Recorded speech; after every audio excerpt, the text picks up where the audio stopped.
Hello everyone, welcome to another draw with me. So before we get started, I actually have a quick question about your preference when watching draw with me. So do you like it when stuff is way more zoomed in to my screen? Or do you like it sometimes when it's zoomed out and it shows a bit of my setup and it feels a little bit more like a vlog? Because while editing, I've been trying to combine the two sometimes. So zoomed in sometimes, zoomed out other times. And I don't know which one to choose. So let me know in the comments which one you prefer. I feel like it's probably going to be zoomed in because since it's a draw with me, people are going to want to see what I'm doing. So this time around, I'm drawing one of your characters, which won my design contest from a while ago. And if you didn't know about the design contest, it was basically just creating some type of frog themed outfit for one of your characters or fan art or something like that. And I ended up choosing 3 winners, and this is one of the winners whose only prize was art from me because the other 2 received tablets. And this was probably the one I wanted to draw the most, which is why I chose to draw it first. And it was really fun. This character and design has the exact right colors I like to work with, and it was really fun to color. I will say though, as you can see, this video starts out with me kind of 30% done with lining already, and that is because I genuinely don't know what happened to my sketch footage. I know, this is such a pattern with me. Almost every video I'm talking about how I lost my footage or I forgot to record or something like that. I'm still getting the hang of this, but I feel like I'm getting better. Anyway, that just means that you get to see more of the coloring and lining process. And I do feel like I neglect the lining process a little bit because it frustrates me to see myself being so indecisive in this stage. Because the lining stage for me is kind of the hardest because I struggle with unattaching myself to my sketch. And with this piece, I actually struggled a lot with the lines. It took me almost 3 days to finish the lines, aka 3 sessions, because it was just taking me forever. The shorts I was really struggling with, and her face even I was struggling with to get how I wanted it.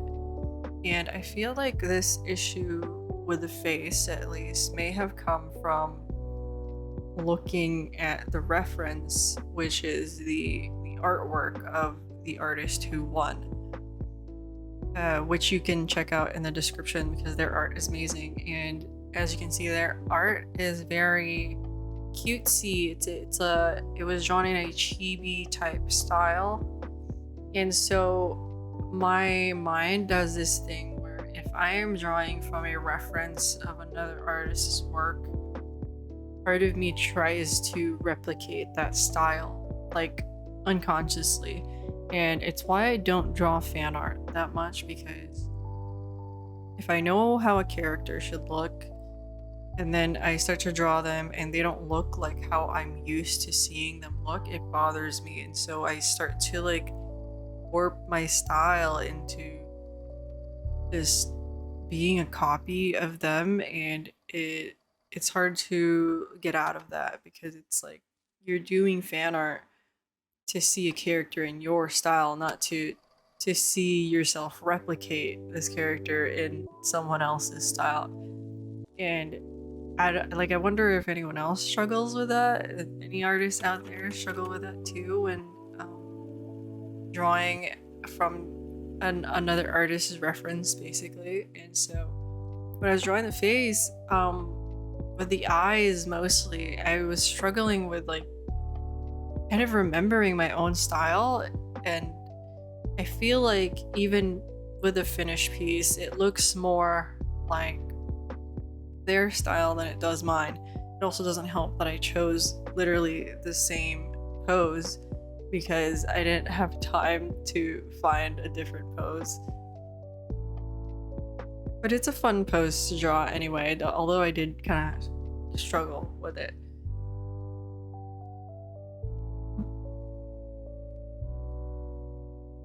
I would say my favorite part to draw about this is probably the leg warmers, because they have so many twists and curves in them, and it's always fun to draw those like folds and stuff, because you could really just do anything you want with it and it'll look like a leg warmer. And I guess the part that I enjoyed the least might have been either the shorts or the hair or the face, actually. Well, that's a lot of parts, but I would say maybe the face, because in the finished piece I feel like I still wasn't satisfied with the face, but I just felt like there wasn't much I could do to change it to how I wanted it to look, like without redrawing the entire face. And it's just one of those things in art where if one thing doesn't turn out the way you want it to be, but it still looks decent, you kind of just have to leave it alone so that you aren't like wasting your own time. But if it's like a commission and it needs to be perfect, then of course, like, spend that time to get it down the way you want it, because you're getting paid to do it.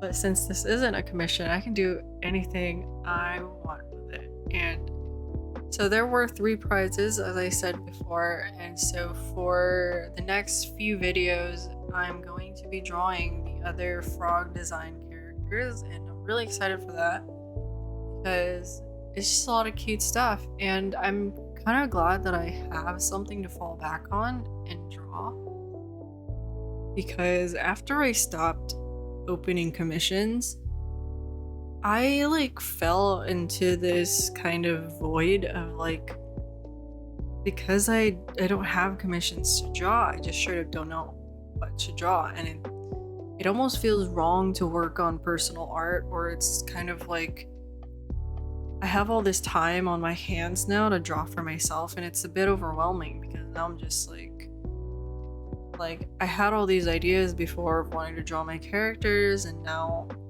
they're all gone, and I should really write them down. But or it's like, instead of wanting to draw my characters, I kind of just want to draw whatever. I don't know where I'm going with this, but anyway, speaking of commissions, actually, so I had been opening commissions every month before August, and I was able to earn a decent income, which allowed me to move out. But around September, near the time that I did move out and I needed the money the most, it started to become increasingly difficult to get commissions, and it was definitely like a hard time mentally, because I started to think, like, am I doing something wrong with my prices? Am I doing anything wrong with the quality of my work? Because back in like July or June, I raised my prices, and it's always scary to raise your prices and open, and you kind of just like hope and pray that people will be fine with it and still buy from you. And around September, I like raised it again. I bumped it up by maybe like $5, and I was starting to doubt myself that maybe I shouldn't have done that, because in September I was struggling to get slots, because usually, I'm just gonna be transparent about this, usually I would get around 15 or 20 requests in my form, and then I will look through that and accept around 10, because 10 slots was a safe number for me, where I knew I can get 10 commissions done within 1 month. And it was also good income, where if I have 10 commissions, their prices will add up to be at least $2,000, which is what my goal is for every month, because that's my rent. And after September, I was only getting like 5, and that's not a very like broad range of options, especially as a person who's starting to get a bit more picky when choosing which commissions to accept. And then now I opened recently because I need a bit more pocket money because I'm not meeting my income goals with my passive income. Um, I've only gotten 2 requests so far, and I've been open for about a couple of weeks, and so that's definitely worrying. And I'm having these doubts of like I should decrease my price by like $10 or something, or hold a discount because inflation is really bad right now. That's why people aren't buying, or maybe people are just starting to think that my art isn't like worth what I'm charging. And I'm having like this imposter syndrome right now because some Instagram comments got to me.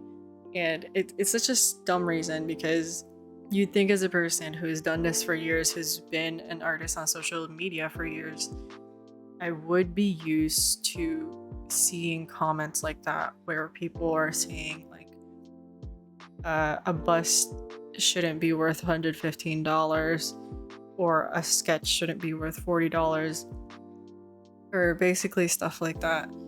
And but I just hadn't gotten those types of comments in a really long time. And then suddenly I post on Instagram, and literally almost every single comment is about pricing, whether it's someone complaining about the price, someone saying that the price is fine but they're too broke to afford it, or someone asking me like about pricing tips or something like that. And it's like every comment was about money, and it was just like very discouraging to my mind, because I was like, are my prices really that jarring that almost every comment is about it? And there was only one comment who was just like, awesome work. And I'm really thankful for that person, because I knew that at least one person wasn't too bothered about the price to comment about it. But it's like it really got to my head, because I was like, is this the reason why I'm not getting commissions? And I'm tempted to close again and just like rethink my prices. But I'm really thankful that realistically, because of my YouTube channel, because of everyone watching out there, because of you watching, I don't have to open commissions to meet my income goals now, because I can earn from making these videos. So thank you for watching this. Thank you for supporting me, because even watching one more second of this video, you're like letting me pay my rent. But yeah, that's just like a rant, I guess, or a vent about the effect that social media can have on an artist, especially a freelance artist, because pricing is always an issue. I'm pretty sure everyone who has freelanced out there with commissions, either on Twitter or Instagram or even YouTube, has always gotten comments about pricing and people complaining about something. And you know that what they're saying is not true, and that your art is worth whatever you price it. But sometimes it just gets to you, and like, we're just humans. It'll get to us sometimes. And I guess for me, it's just been so long since it's gotten to me that I almost like don't know how to cope with it. But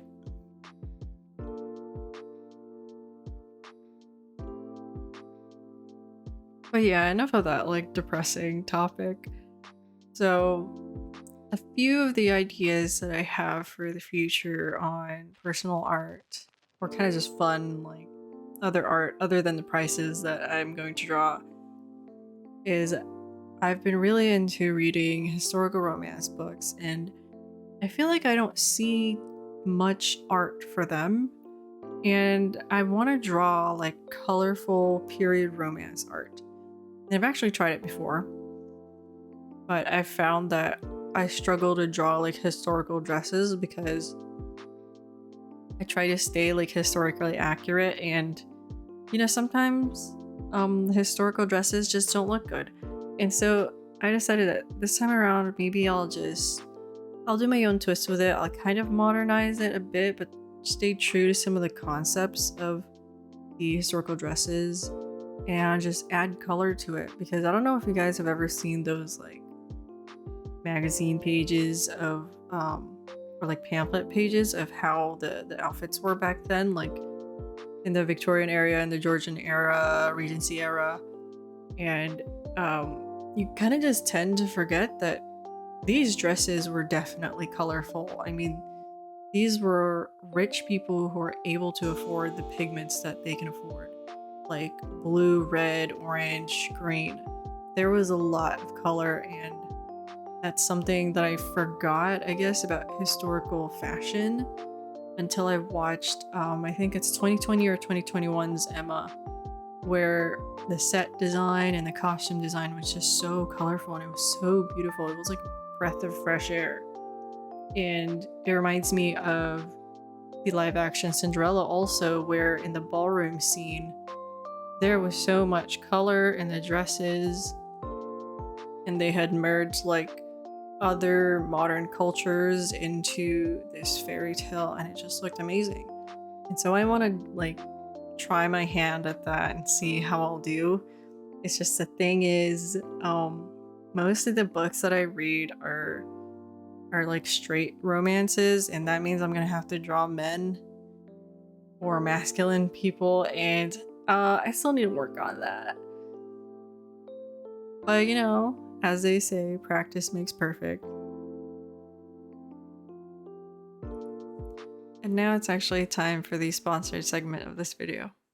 I want to thank flexispot for sponsoring me once again. So I have owned one of flexispot's standing desks for about 3 months now, and I've loved absolutely every second of it. I use it for my workspace and practically everything that I do while I work at home. It has a remote attached that lets you set 3 presets for 3 heights that you would like, whether it's for sitting or standing or whatever you need it for. So for the longest, I had been looking for a desk that just had great depth and also great length. And this desk has enough space to fit my drawing tablet on it, my computer, my keyboard, and even my Portrait 3 that I use for making stickers, as well as all the decorations that I like to put on it. And even with all that on it, I still have some empty space next to my bed that I can use kind of like as a bedside table. In the past, I've had trouble with my mic and phone arms denting my desk, but this bamboo top still hasn't gotten dented. So if you're interested in a good standing desk or just a good desk in general, flexispot is having a Black Friday and Cyber Monday sale. You can find the link in the description below. It's on Amazon and it's up to 50% off. So once again, thank you flexispot for sponsoring this video. Don't forget to check out the description, and let's get back to drawing.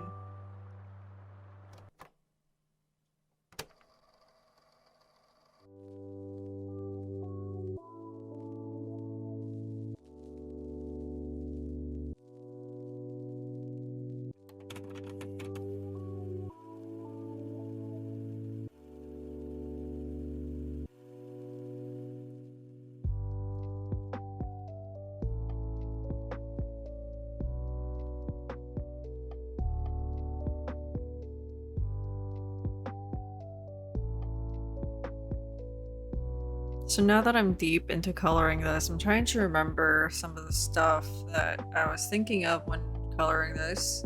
And one thing I can remember is that I scratched my canvas 13 when I was rendering the hair, and I was really sad over it.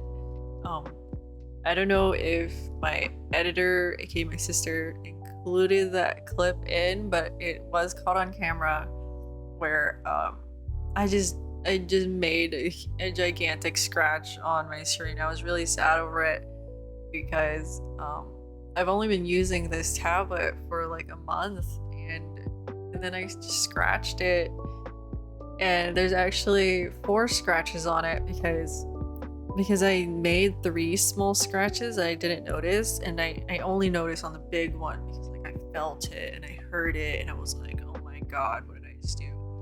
But anyway, other than that, this was definitely one of those like chaotic renders because I was struggling a lot with the lines, which meant that I had very messy guidelines when it came to coloring. Um, and I also just I also got a bit lazy when doing the flat colors. I don't know what it is, but lately I've been really hating lining and I've been really hating blocking in colors. And I just want to sketch and then dive straight into rendering, which I can definitely do, but it's just so much time consuming when I don't have those guidelines.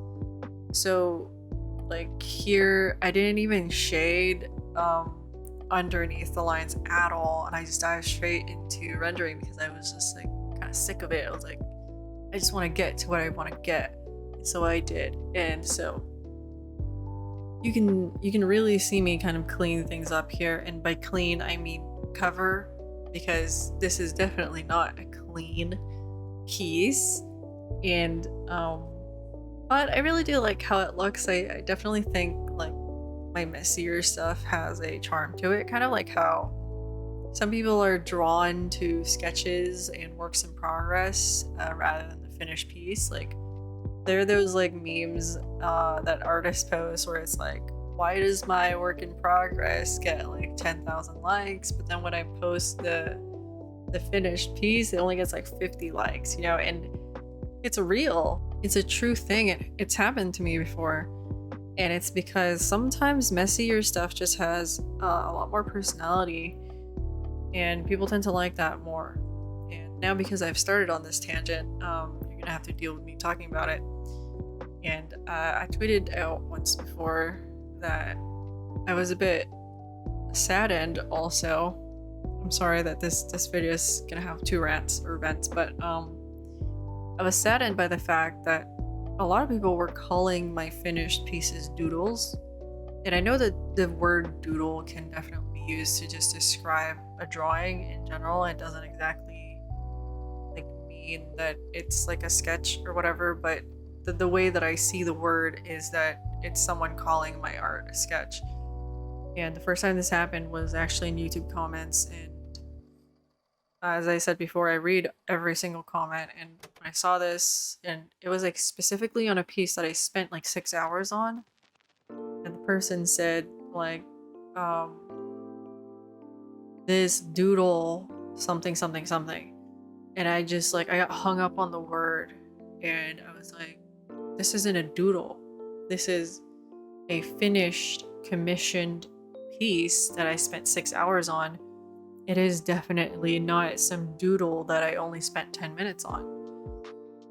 And so I guess you can say I'm really sensitive about the word doodle because after that, some other people called my work a doodle, and it just kind of makes me feel like my work isn't professional or valid if people just see it as a doodle sometimes, because then the same sentiment before, I'm just like, if people just see it as a doodle, then does that mean they don't think it's worth $100? They don't think it's worth whatever I price it because it looks like a sketch, even with colors.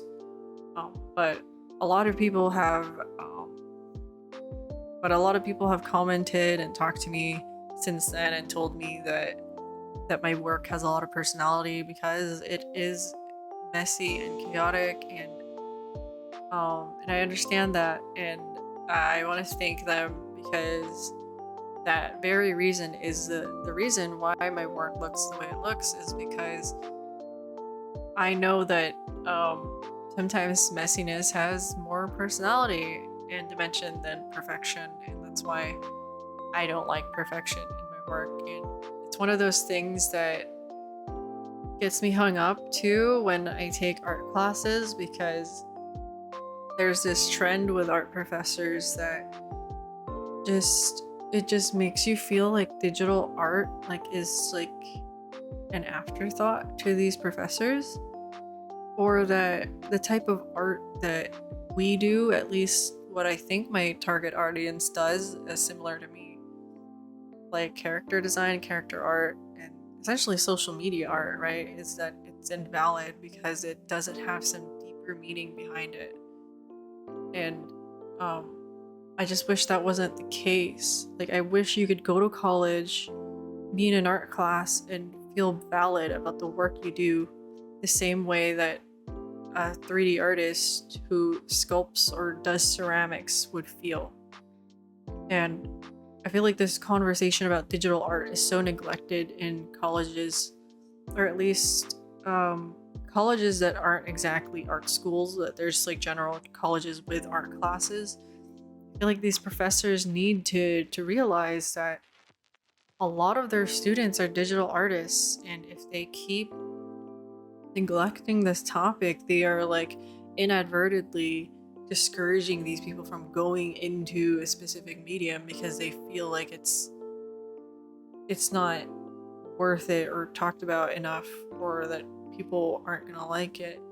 And there was one time where I was walking with my professor, and the topic of what I do for a living came up in the conversation, and I basically told him I'm a degenerate and that I'm a night owl and I work at night and I sleep at like 7 a.m. because I have my own business. And I was mainly talking about my sticker business because I had just started it then, and I wasn't exactly talking about my commissions. But he was like, "Oh, that's cool. Like, what is the business about?" And I felt like so embarrassed to say that I make stickers. Like, and it's like I shouldn't feel embarrassed, but it's like I'm talking to this professor who has probably sculpted these like amazing sculptures, and I'm just like, he probably thinks like stickers are stupid, and I don't want to like, I don't want like this judgment from someone who would probably think stickers are stupid. But anyway, I just told him anyway. I told him I print and make my own stickers, and then because I was feeling like very embarrassed about it, I was like, I also do digital art commissions. But even then, I wasn't too confident in saying it because the type of commissions that I do is probably vastly different from what he was thinking in his mind.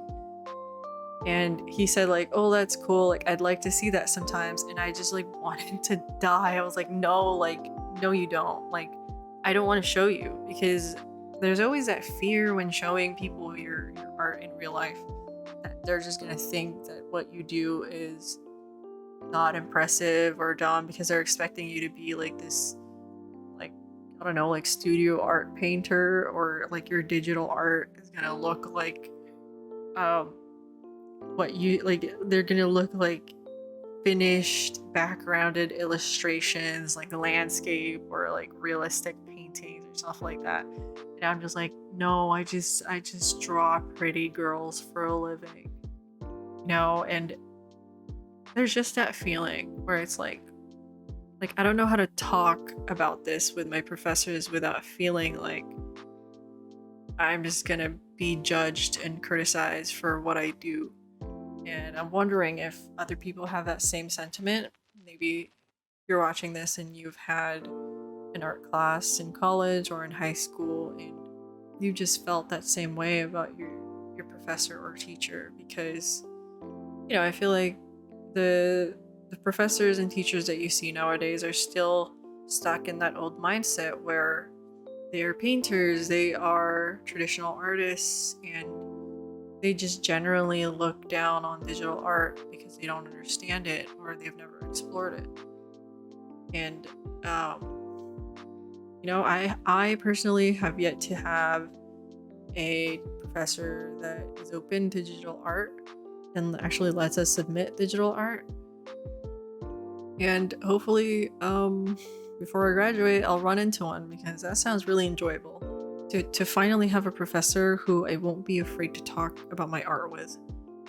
So let me know what you guys like feel about that topic, about like this problem with art classes and art school where the professors are still kind of like behind in the workings of digital art.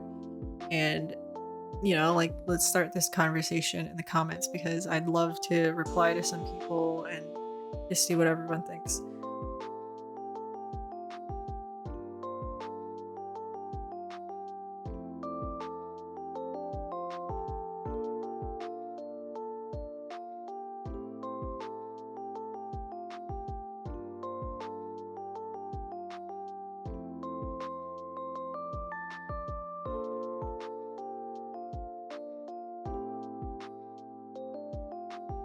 So for the most part, that is it for this video. I'm almost done working on this and I've been talking for 30 minutes. So before I go, I'd like to remind you that I do have a sticker shop that's going to have a Black Friday sale. Everything's going to be 15% off. And I also have a Patreon, which you can get works in progress, exclusive art just for $1, or you can get a freebie bag of stickers for $10 a month. And I want to thank everyone who is a patron because you guys have been keeping me going, and it's been so fun having that support and knowing that there are people out there who care enough to see the behind the scenes of some of the stuff I do. Yeah, thank you so much for watching, and I hope you've enjoyed this video, and see you next time. Goodbye.